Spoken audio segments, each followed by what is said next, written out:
భువనగిరి పార్లమెంటుపై గులాబీ జెండా ఎగరవేస్తామని అన్నారు బీఆర్ఎస్ ఎంపీ అభ్యర్థి క్యామ మల్లేష్. బీజేపీ కాంగ్రెస్లు ఒక్కటేనని విమర్శించారు. సీఎం రేవంత్ రెడ్డి మోడీని పొగడటంతోనే వారి బంధం తెలిసిపోయిందన్నారు. 35 ఏళ్లుగా రాజకీయాల్లో మచ్చలేని నాయకుడిగా ఉన్నానని, అందుకే కేసీఆర్ అవకాశం ఇచ్చారన్నారు. భువనగిరిలో భారీ మెజార్టీతో తప్పక గెలుస్తానని అంటున్న బీఆర్ఎస్ అభ్యర్థి మల్లేష్తో మా regional coordinator Ashok face to face. ఉన్నారు భువనగిరి పార్లమెంట్ బీఆర్ఎస్ పార్టీ అభ్యర్థి క్యామ మల్లేష్ గారు. ఎట్లా జరుగుతుంది మీ ప్రచారం, ఎట్లా జరుగుతుంది? ఆల్రెడీ ప్రచారం కూడా ప్రారంభించారు కదా, సన్నాహక సమావేశాలు జరుగుతున్నాయా? భువనగిరి పార్లమెంట్ పార్టీ సన్నాహక సమావేశం మొన్న భువనగిరిలో మొదలుపెట్టాం. ఈరోజు తుంగతుర్తి అసెంబ్లీ సెగ్మెంట్ది మొదలుపెట్టాం. దానికి చీఫ్ గెస్ట్గా జిల్లా మాజీ మంత్రి వర్యులు జగదీష్ రెడ్డి గారు, కిషోర్ కుమార్ గారు, జిల్లా పరిషత్ చైర్మన్ సందీప్ రెడ్డి గారు, దీపిక గారు, వాళ్ళందరూ రావడం జరిగింది. ఈ 17 పార్లమెంటు స్థానాల్లో తెలంగాణలో ఒక్క సీటు కూడా బీఆర్ఎస్ పార్టీకి రాదు అని సీఎం రేవంత్ రెడ్డి అంటున్నారు. మీ సీటు ఉందా లేదా గెలిచే దాంట్లో? ఆయన లాగా ఆయనను చక్కన చూసుకోమని, ఆయన కుర్చీ వీకేటట్టుంది, ఆయన కుర్చీని ఆయనను చూసుకోమాను. వస్తుందా రాదా ప్రజలు నిర్ణయిస్తారు. ఏమనుకుంటుండ ఆయనకు 17 మంది క్యాండిడేట్లు లేకపోతే ఆయన తాను అరువు తెచ్చుకుంటుండు. మా గురించి మాట్లాడేది ఏందా సీఎం గారు? ఆయన సీఎం అయి వస్తుందా రాదా కాదు, నువ్వు మొదలు ప్రజలకు ఏం చేస్తున్నావో నేను నోరుతోటి అన్నావు, అది నోరు తాటిమట్ట కాదు, ఆ నోరుతోటి అన్న మాటలు నిలబెట్టుకో మొదలు. భువనగిరి పార్లమెంట్కు క్యామ మల్లేష్ అంటే ఎవరో తెవరదు, ఎక్కడో ఇబ్రహీంపట్నం నుంచి తీసుకొచ్చి పెట్టారని చెప్పేసి కూడా విమర్శలు చేస్తారు అటు బీజేపీ కాంగ్రెస్ నుంచి కూడా. ఎవడాడు విమర్శించిన సిగ్గుదప్పినోడు? రేవంత్ రెడ్డిది మహబూబ్ నగర్ జిల్లా, రాష్ట్రానికి ముఖ్యమంత్రి అయిండు. క్యామ మల్లేష్ ఇబ్రాహీంపట్నం వాసి అయినా భువనగిరి పార్లమెంటు పరిధిలో ఉన్న వ్యక్తిని. అంటే భువనగిరి, మరి భువనగిరిలో పుట్టినోడే కావాలంటే ఈడు కాదు ఆడు కాదు భువనగిరి వాళ్ళు. మరి కొత్త ఏమన్నా తెచ్చిపెట్టమనండి అనడానికన్నా సిగ్గుండాలి. నేను రాజకీయాలు మొదలు పెట్టినప్పుడు ఆ కిరణ్ కుమార్ రెడ్డి పుట్టకుండొచ్చు, బూర నర్సే అసలు రాజకీయం అంటే బోనమాలు కూడా తెలియకుండొచ్చు. ఈ భువనగిరి ప్రాంతంలో రాజకీయాలలో ఉన్న వాళ్ళని ఎవరినైనా అడగండి, నేను ఎంత సీనియర్నో తెలుస్తుంది.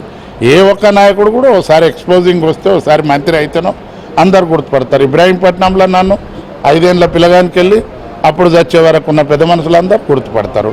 ఈ ప్రాంతంలో కూడా రాజకీయాలతో సంబంధం ఉన్నోళ్ళు వేలాది మంది నన్ను గుర్తుపడతారు. నేను పార్లమెంట్ సెగ్మెంట్లో 1,00,000 మందిని పేర్లు పెట్టి పిలుస్తాను.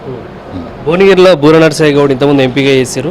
ఒకసారి ఓడిపోయారు, తనకు ఓడిపోయిన సెంటిమెంట్ పనిచేస్తుంది. అలాగే మోడీ నినాదం మోడీ అభివృద్ధి పనిచేస్తుందని చెప్పేసి బూర నరసయ్య గౌడ్ అంటారు. దాన్ని ఎట్లా చూస్తారు?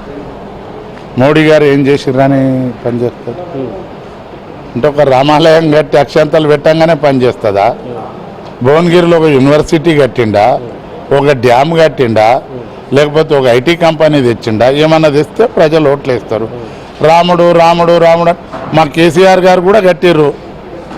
అసలు తెలంగాణ రాష్ట్రంలోనే ఒక కృష్ణశిలలతోటి మానవ నిర్మితం అంటేనే అఫ్సోస్ అయ్యే విధంగా ఒక చాణుక్యులు, చోళులు, కృష్ణదేవరాయలో కట్టిన చందంగా యాదాద్రి టెంపుల్ను కట్టిండు. అది ఒక్కటే కాదు, ఇవాళ ఇండియాలోనే ఒక తెలంగాణను రోడ్ మోడల్గా చేసిండు. కాబట్టి ఖచ్చితంగా ప్రజల దగ్గరకు పోయి మేము నిర్భయంగా పోయి ఓట్లు అడిగే రైట్ మాకుంది. ప్రజలు మమ్మల్ని ఆశీర్వదిస్తారు. కాంగ్రెస్ క్యాండిడేట్ను బొమ్మని, కాంగ్రెస్ లీడర్లను బొమ్మని 3 నెలలకే లాగులు కూడా కొడతారు ప్రజలు. కాంగ్రెస్ నుంచి చామల కిరణ్ కుమార్ రెడ్డి ఉండు, బీజేపీ నుంచి బూర నరసయ్య గౌడ్, మీరు క్యామ మల్లేష్గా బీఆర్ఎస్ నుంచి కదా, బీసీ వాదం మీకు పనిచేస్తుందా, బూర నరసయ్య గౌడ్కి పనిచేస్తుందా? నేను బీసీ వాదం అని అనను.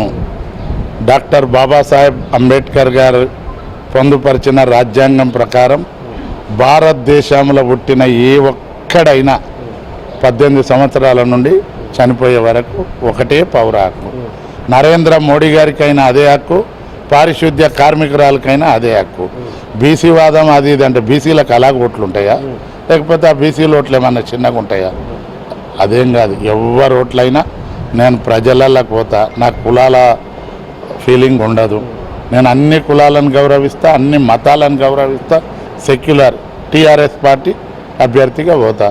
మా నాయకుడు చేసిన అభివృద్ధి, నాకున్న మంచి పేరు, మా నాయకుల జిల్లా నాయకుల సహకారంతో ప్రజల దగ్గరకు పోయి దండం పెట్టి నేను చేసే పని చేసే పని అని చెప్తా ఓట్లు అడుగుతాం. మీ పార్లమెంట్ పరిధిలో ఒక జనగామ తప్ప అన్ని చోట్ల కాంగ్రెస్ పార్టీ అభ్యర్థులు భారీ మేయర్తో గెలిచారు. మరి ఇప్పుడు ఈ ఎన్నికలు ఎట్లుండబోతుంది, మీకు ఎట్లా మద్దతు రాబోతుంది ప్రజల నుంచి? గత ఎన్నికల్లో కూడా మేము 6 ఎమ్మెల్యేలు మేము ఉంటే కోమటిరెడ్డి వెంకరెడ్డి గారు గెలిచారు. ఒకటే ఎమ్మెల్యే ఉంది, ఆయనకు ఆయన చరిష్మా ఉన్నది గెలిచింది. నాకు కూడా ఈ ఇద్దరికన్నా చరిష్మా ఎక్కువ ఉంది, నేను గెలుస్తాను. సో ఇది భువనగిరిలో తన గెలుపు ఖాయం. ఖచ్చితంగా బీఆర్ఎస్ పార్టీ ప్రభావం ఖచ్చితంగా ఇక్కడ ఉందని చెప్పేసి, ఇక్కడ స్థానికులు అని చెప్పేసి క్యామ మల్లేష్ అంటున్నారు.